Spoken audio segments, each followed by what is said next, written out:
Hello aspiring developers, I hope you're doing fine. Welcome back to today's session. Today we are going to tackle array methods, a continuation from the previous video. So today the methods we're going to look at are the map, the filter, and the reduce. If you're ready for today's session, let's dive right in. In the previous session, we learned about array methods. We introduced the very basic methods, that is the push, the pop, the shift, and the unshift.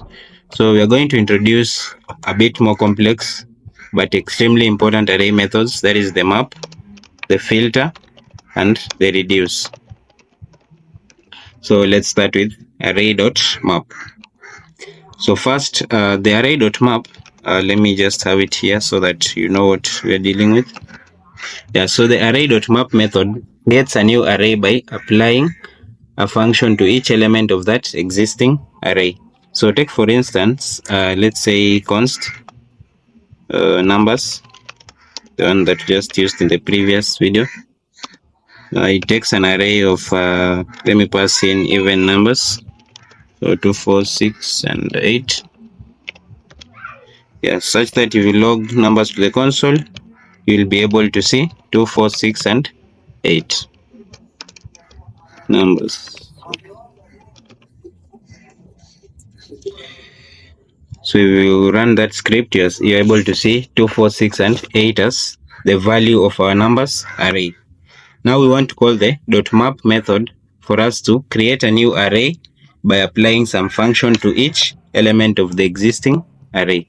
So basically, if you want to understand how to go about the map, you take the new array, you define a new constant value, which is a new array, or I can just say a new variable named new array, which takes the original array. Then on the original array is where you call the .map. The .map can take up to 3 arguments. So these 3 arguments are element, index, and array.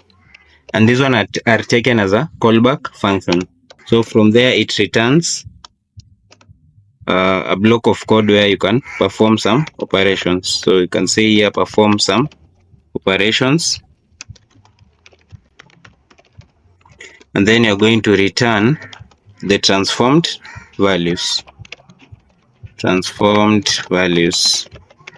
So basically this is the syntax of using the .map on an array. You take the new, or rather you define a new variable name, and on that new variable name is where you call the .map on your array, on your original array. You can take either of these parameters because these are optional parameters, and you simply perform some function that you want to perform on them, and then you can now return the transformed value. So allow me comment this out for us not to have an error in our code. Then you can now declare a new variable, say const squared numbers. So squared numbers, and we say squared numbers equals to our numbers array dot map. We only have integer values in our numbers array, so we can only come and say number or num. You can say num, it picks num, so that is the element, picks the element, and then it returns, because we are doing squared numbers, the function that it returns is just number raised to power 2, or number squared. Yeah, so it picks num as an argument and it returns num squared, such that if you now log to the console the value of squared numbers, you're going to notice that from our output here, you notice that you have the squares of all the numbers that were present in the previous array. One thing that you notice is that the resultant array, or the new array, is exactly same in length with the original array. The only difference is the values have received some functions. So 2 has been squared to 4, 4 has been squared to 16. We have 6 squared to 36 and 8 squared to 64. So basically that's how the dot map method of an array works. So next we're going to look at the dot filter. So the filter method of the array. Dot filter method simply creates a new array by selecting elements that satisfy a given condition. Here you're performing an operation or rather a function. Yeah, you can just say you're performing an operation on the arrays, but for filter, we iterate over the original array, but the output depends on some condition. So here I'm also going to give a basic syntax. So let's just say const new array equals original array, just as we said in the dot map. So original array, but now here you call the dot filter, and the dot filter will also take the element, the index, and the array as parameters. Okay, array as parameters, and then it will return. So here what is returned is the function, or rather the you can say you can return true or false based on some condition. So this is the syntax of the dot filter, and now we can just implement it in a situation that we can see excuse me, how that works. So let me comment out the syntax, and then I'm excuse me, I'm going to declare a new variable. So say const. This time we're going to check if the number is even. So it's even. So const is even equals. Then you call in our numbers dot filter. Here you're also going to take in. You can take in. We are just filtering a number, so we can just take in num, and then we can return. So what we are returning is a condition that should be met for the number, a number of the numbers array to be outputted on our console, or to be output on our console. So now we can just say that we want to return even numbers, and we know that even numbers divided by 2. I'm trying to access the modular operator. So division, for us to find the remainder, we have to use the modulo or the modulus, and yeah, that's it.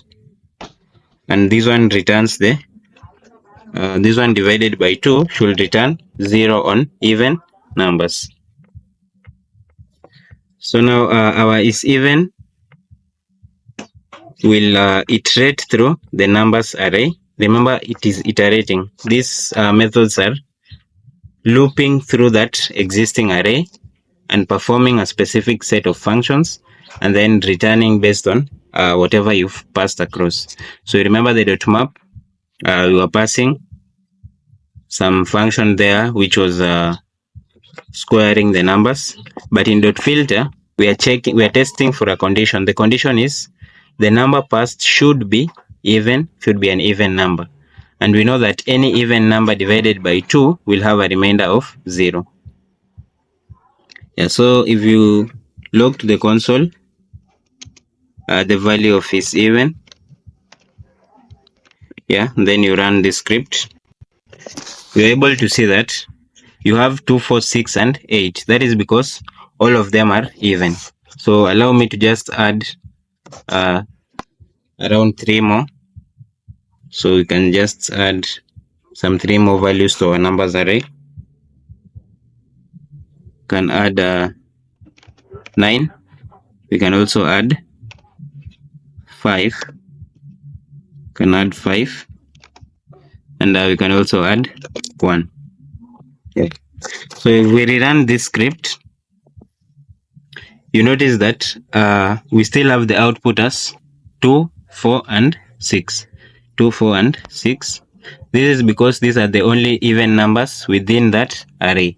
So the dot filter will iterate over the whole array and output only even numbers, because that is the condition that we have passed on our dot filter method. So that's it for the filter method of the array object, of the array data type. So now the next one that we're going to look at is the reduce method. Yeah, so the reduce method reduces an array to a single value by applying a reducer function.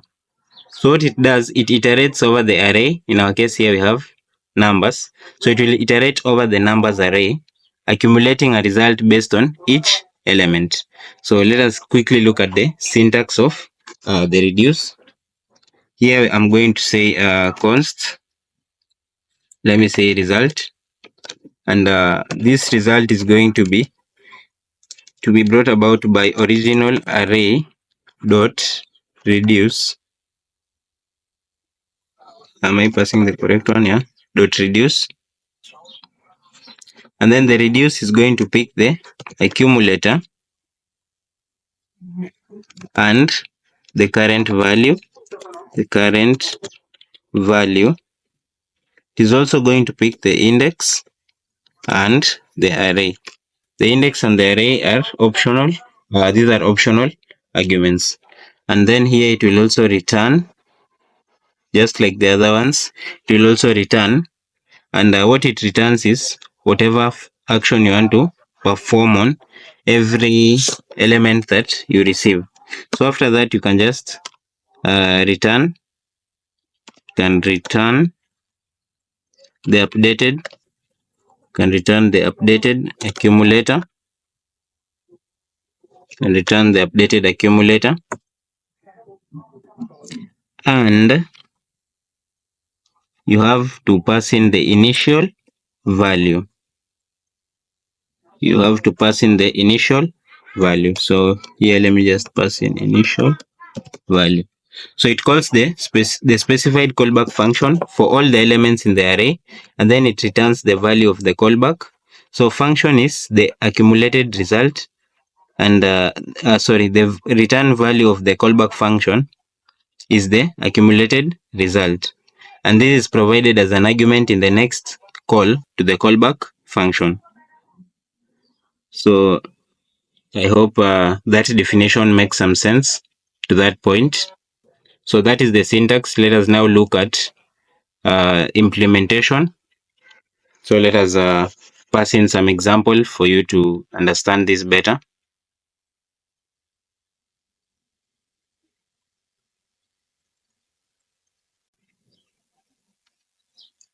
Since reduce is a bit complex, or rather different from the others that we've mentioned, I'm going to take step-by-step explanation on first on these parameters that we're taking, and on the results that we're going to receive. So we understand that the reduce method, it helps us to reduce an array to a single value. That is its function. First, reduces the array to a single value. That's why here we were just returning. For the map, we had the same length as our original array. For the filter, we were only picking specific items, but ones that were inside those arrays. But now for the reduce, we are going to return just one. We are going to reduce that array to one value. So the reduce method, we have said that it takes two primary arguments. So allow me to do this so that you can easily see the flow of all this. Yeah. So here is the reduce, the parameters, or rather the arguments.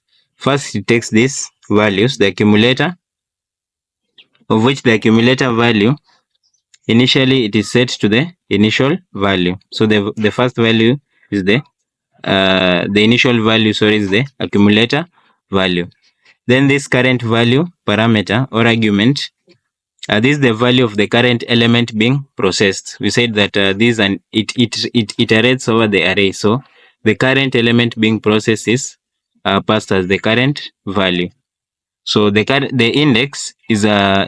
index is just showing us the index of that current element. This is the value of the current element, and this is the index of that current element. The array here is the original array that is being iterated. In our case here, it is the original. In our case here, it is the numbers array. So that is the explanation of this first bit of arguments that we are taking. So the second argument is the initial value. The initial value, this will serve as the starting point for the accumulation process. So we understand the reducer function is used to return an updated accumulator value once after each of these iterations. So the final result is the value of the accumulator after processing all the elements of the array. So that is why we store it in, I initialize the result variable where I could store that final value. So for you to understand it better, let me give you examples where, or cases where we can use the reduce. One of them is when you have when you are asked to find the sum of all elements in this array. There you can use the reduce function to iterate over each element and add them up to perform a result or the summation of those elements in the array. Next, you can be asked to find the average of an array. You know that if you have the sum of all elements in the array, you can also have the average. Another one is to map an array to a different structure. We can also filter. Based on a condition, and we can also tally occurrences of specific values. So maybe you can see that 2 appears maybe twice, or 1 appears once. So you can tally the occurrence of specific values of that array. So the reduce does not modify the original array, but instead it just returns a new element. If this initial value argument is not passed, then the first element of the array becomes the initial accumulator value. And we said the initial value, its work is to start, or rather to act as the starting point for the accumulation process. So if that is not provided, then the first element of the array is going to act as the initial value.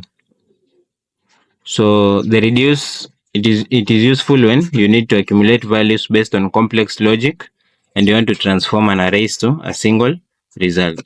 So we gave an example of, we want to find the sum of elements of an array. Allow me to reduce this space so that our array can be visible. Yeah, so I believe you can still see our numbers array. Let me also reduce this.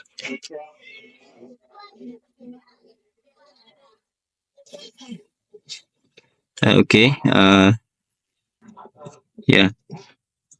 So okay, just a moment. So we have an array here of numbers with these numbers 1, 2, 4, 5, 6, 8, and 9. Now we want to find the sum of those numbers. Or allow me to duplicate this below here so that we don't have to scroll all the way back up there to look at it. And this time we can call it, how do we call it? Numbers array, so that we don't have the same value being logged twice. Yeah, so here we have a numbers array with 1, 2, 4, 5, 6, 8, and 9. Or rather, we can reduce it to a number that we can simply add. So 1 plus 2 is 3, plus 4 is 7, plus 5 is 12.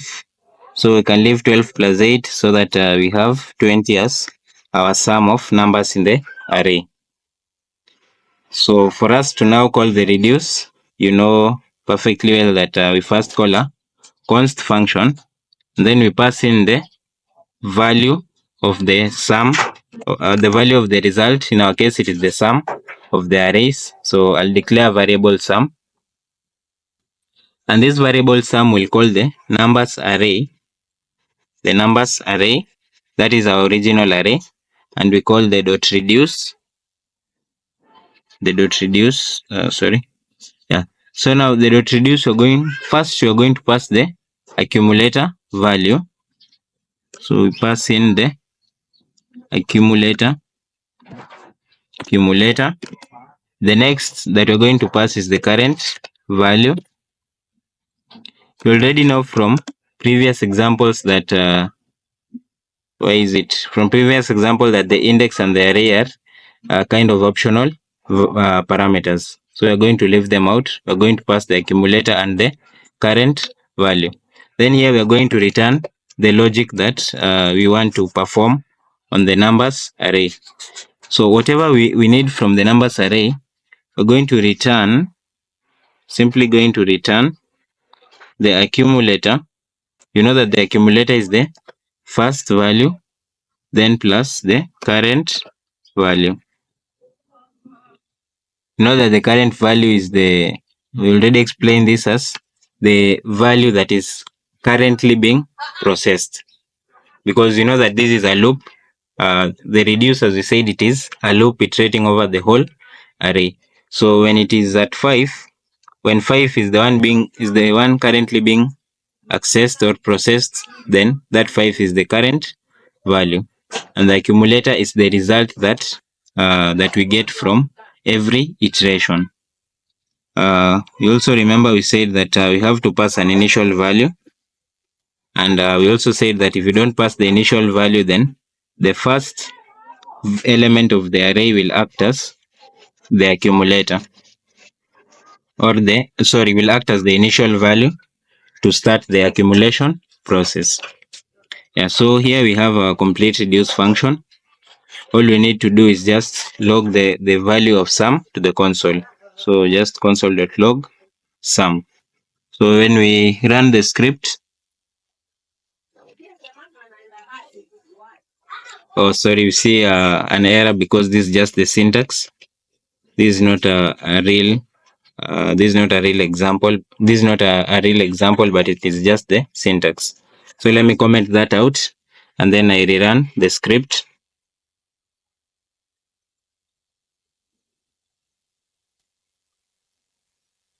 Yeah, so if we rerun the script, you now see that we are having our sum as 20. I can just make it a bit more descriptive for us to understand what is going on there.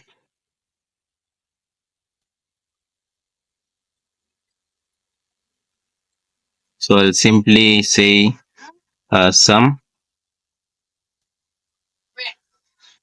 equals, and I pass in the sum variable there. Yeah, so if I rerun this script, you see that we have sum equals to 20. And as I said, here we were taking the accumulator. The initial value starts the accumulation process, and it is 0. So 0 is now our accumulator. Then is now the one that initiates the accumulation process, which takes the accumulator, that is the 0, then it adds it to the current value, which will now be 1. So 0 plus 1 is going to be 1. Then 1 becomes our accumulator, and we go to the next current value, which will be 2. So 2 plus 1 becomes 3. So our accumulator will be 3. Then plus the current value, which is the next one in the list, in the array. So 3 plus 4 will be 7. 7 is our new accumulator, plus 5, which is the current value, it becomes 12. So 12 is our new accumulator. Then plus 8, which is the current value, it becomes 20. That's why we are having our sum as 20 being logged to the console. So that is the first instance of how you can use the reduce function. Maybe I can just give a last example so that you can cement the understanding of the reduce function. Like I mentioned earlier, I also said that you can use it to find the average of values in an array.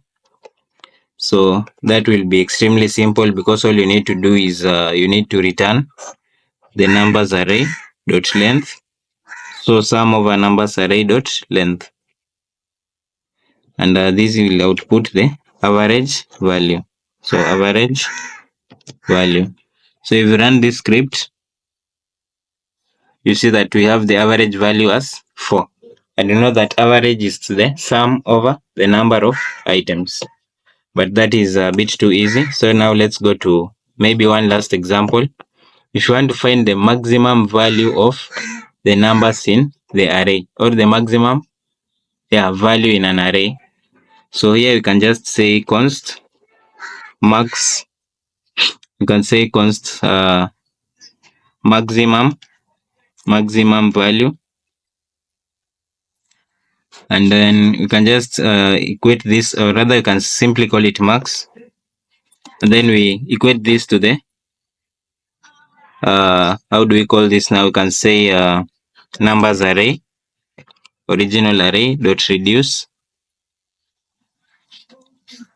and then we take in the accumulator.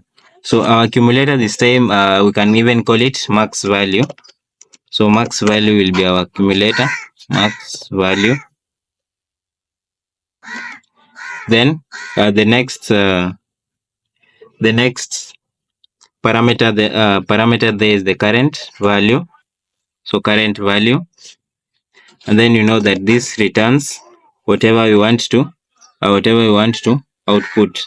So what we want to return here is we can use the predefined math object.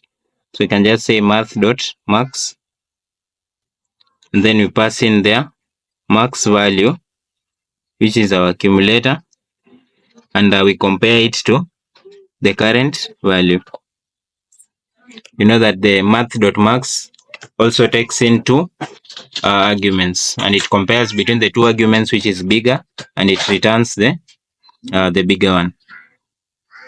And basically that is the complete reduce function.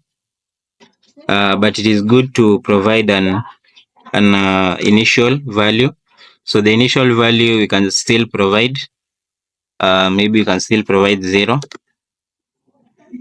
Yeah, so that is our reduce function. All you need to do is log to the console the value of max, so that you can see what the okay, you can just say max